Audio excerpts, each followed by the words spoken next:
नमस्कार मित्रांनो, अभ्यासवाणी या चॅनेलवर तुमचं स्वागत आहे. अभ्यासवाणी रोज अभ्यास रोज प्रगती. मागील व्हिडिओमध्ये आपण संविधानाविषयी थोडक्यात माहिती पाहिली. आज मी अगदी बेसिकपासून स्पष्ट करून सांगणार आहे. आपण सगळे भारतीय संविधान वाचतो, पण एक प्रश्न स्वतःला कधी विचारलाय का? भारताला संविधानाची गरज का पडली असेल आणि हे संविधान अचानक एका दिवसात तयार झालं का?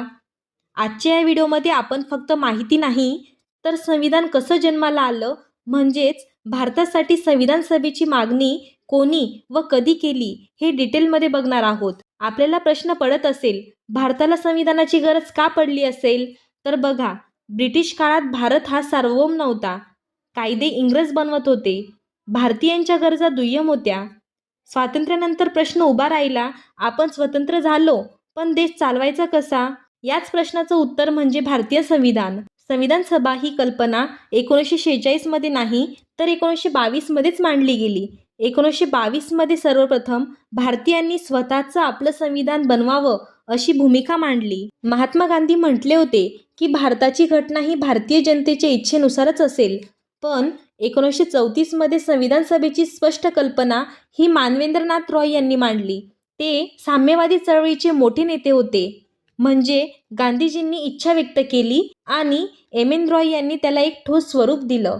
नंतर काँग्रेससारख्या मोठ्या राजकीय पक्षाने 1935 मध्ये संविधान सभेची अधिकृतपणे मागणी केली आणि नंतर 1938 मध्ये पंडित नेहरूंनी या अधिकृतपणे मागणीला अधिक धार दिली. त्यांनी स्पष्ट केलं की स्वतंत्र भारताची घटना कोणत्याही बाहेरच्या हस्तक्षेपाशिवाय बनेल आणि ती पण प्रौढ मताधिकारावर निवडलेल्या संविधान सभेद्वारेच. ही एक मोठी घोषणा होती. पण ब्रिटिशांनी हे इतक्या सहजासहजी मान्य केले नाही. त्यांनी आधी वेळकाढूपणा केला.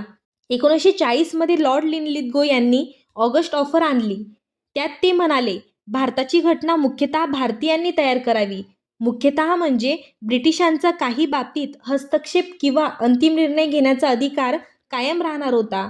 त्यामुळे ही ऑफर एक पाऊल पुढे असली तरी भारताला हवं असलेलं पूर्ण स्वातंत्र्य त्यात नव्हतं. म्हणजे हा फक्त शब्दांचा खेळ होता. त्यामुळे ही ऑफर काँग्रेसने नाकारली. 1942 मध्ये सर स्टॅफर्ड क्रिप्स यांच्या नेतृत्वाखाली क्रिप्स मिशन भारतात आले. त्यांनी सांगितलं की घटना पूर्णतः भारतीयांनी तयार करावी.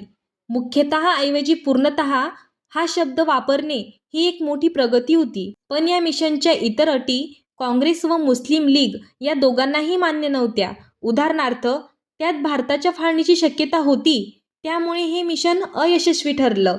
मग तुम्हाला प्रश्न पडत असेल, शेवटी कुठल्या योजनेमुळे हा मार्ग मोकळा झाला असेल? तर ती होती कॅबिनेट मिशन योजना. 16 मे 1946 मध्ये कॅबिनेट मिशन योजना आली. याला त्रिमंत्री योजना असे देखील म्हणतात. या त्रिमंत्री योजनेत 3 ब्रिटिश कॅबिनेट मंत्री होते. पॅथिक लॉरेन्स हे अध्यक्ष होते आणि त्यांच्यासोबत सर स्टॅफर्ड क्रिप्स आणि ए.व्ही. अलेक्झांडर हे इतर 2 सदस्य होते. ही योजना येईपर्यंत राजकीय परिस्थिती खूप बदललेली होती. दुसरं महायुद्ध संपलेलं होतं आणि ब्रिटिशांना कळून चुकलं होतं की भारताला जास्त काळ थांबवून ठेवता येणार नाही.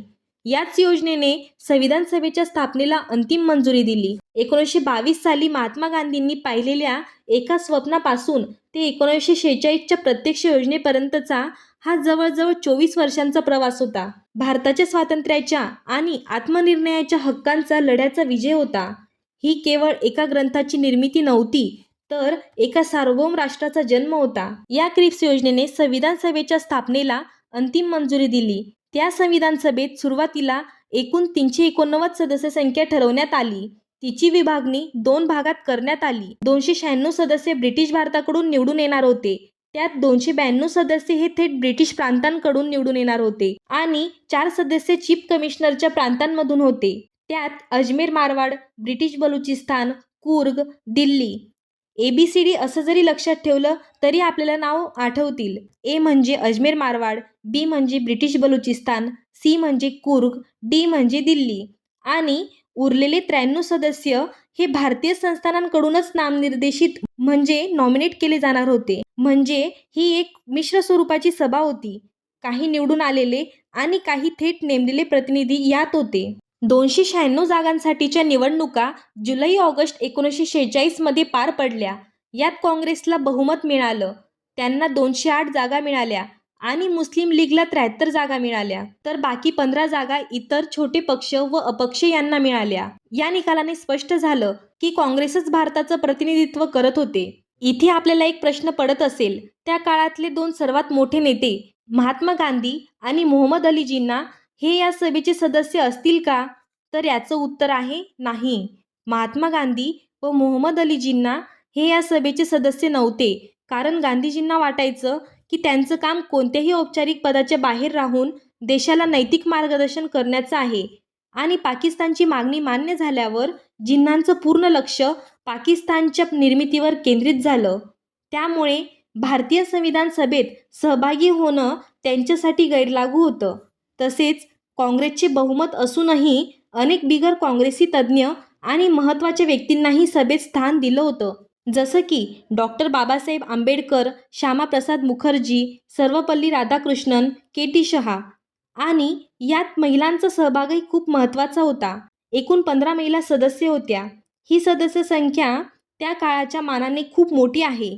विजयालक्ष्मी पंडित, सरोजिनी नायडू, राजकुमारी अमृता कौर, पूर्णिमा बॅनर्जी, दुर्गाबाई देशमुख अशा अनेक कर्तृत्ववान महिलांनी यात भाग घेतला. पण नंतर भारताची फाळणी झाली तेव्हा सदस्य संख्येवर परिणाम झाला, कारण जे सदस्य पाकिस्तानमध्ये गेलेल्या भागांमधून निवडून आलेले होते ते साहजिकच सभेचे सदस्य राहिले नाहीत.